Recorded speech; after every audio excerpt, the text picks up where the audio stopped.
सबसे खुश पक्षी। एक कौवा एक वन में रहा करता था। उसे कोई कष्ट नहीं था और वह अपने जीवन से पूरी तरह संतुष्ट था। एक दिन उड़ते हुए वह एक सरोवर के किनारे पहुंचा।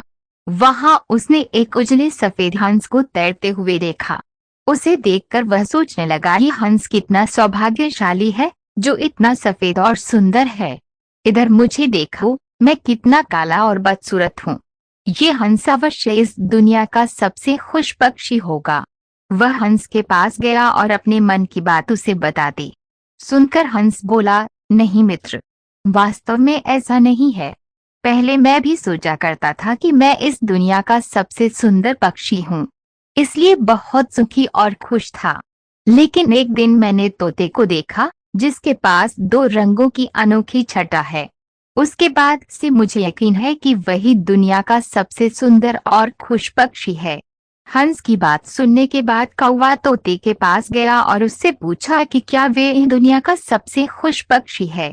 तोते ने उत्तर दिया, मैं बहुत ही खुशगवार जीवन व्यतीत कर रहा था जब तक मैंने मोर को नहीं देखा था, किंतु अब मुझे लगता है कि मोर से सुंदर तो कोई हो ही नहीं सकता, इसलिए वही दुनिया का सबसे सुखी और खुश पक्षी है। इसके बाद कौवा मोर की खोज में निकला।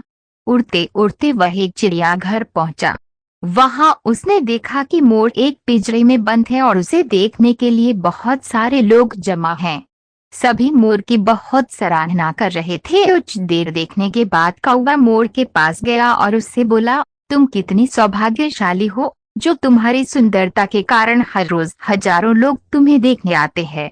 मुझे तो लोग अपने आसपास भी भटकने नहीं देते और देखते ही भगा देते हैं। तुम इस दुनिया के सबसे खुश पक्षी हो ना। कौवे की बात सुनकर मोर उदास हो गया। वह बोला, मित्र, मुझे भी अपनी सुंदरता पर बड़ा गुमान था। मैं सोचा करता था कि मैं इस दुनिया का क्या, बल्कि इस पूरे ब्रह्मांड का सबसे सुंदर पक्षी हूँ, इसलिए खुश भी बहुत है। लेकिन मेरी यही सुंदरता मेरी शत्रु बन गई है और मैं इस चिड़ियाघर में बंद हूँ। मुझे यहाँ इस पिंजरे में कैद होकर अपना जीवन बिताना पड़ रहा है। यहाँ आने के बाद इस पूरे चिड़ियाघर का अच्छी तरह मुआयना करने के बाद मैं इस नतीजे पर पहुँचा हूँ कि कौवा ही एक ऐसा पक्षी है जो यहाँ कैद नहीं है। इसलिए पिछले कुछ दिनों से मैं सोचने लगा हूँ कि काश मैं कौवा होता तो कम से कम आजादी से बाहर घूम सकता और तब मैं इस दुनिया का सबसे सुखी और खुश पक्षी होता। सीख पहली, भगवान ने हम सभी को जीवन दिया है। किसी को भी अपने मनोरंजन के लिए पिंजरे में कैद रखना दुष्कर्म है। दूसरा, हम हमेशा दूसरों को देखकर व्यर्थ ही स्वयं की तुलना उनसे करने लगते हैं और दुखी हो जाते हैं। भगवान ने सबको अलग बनाया है और अलग गुण दिए हैं।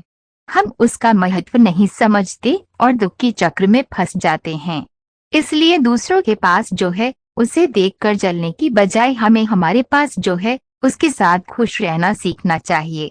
खुशी बाहर ढूंढने से नहीं मिलती, वह तो हमारे अंदर ही छिपी हुई होती है। धन्यवाद। ऐसी और कहानियों के लिए चैनल को सब्सक्राइब करें। चैनल पर हर कहानी हिंदी और अंग्रेजी दोनों में उपलब्ध है। इससे आपको अपने बच्चों को अंग्रेजी और हिंदी सिखाने में आसानी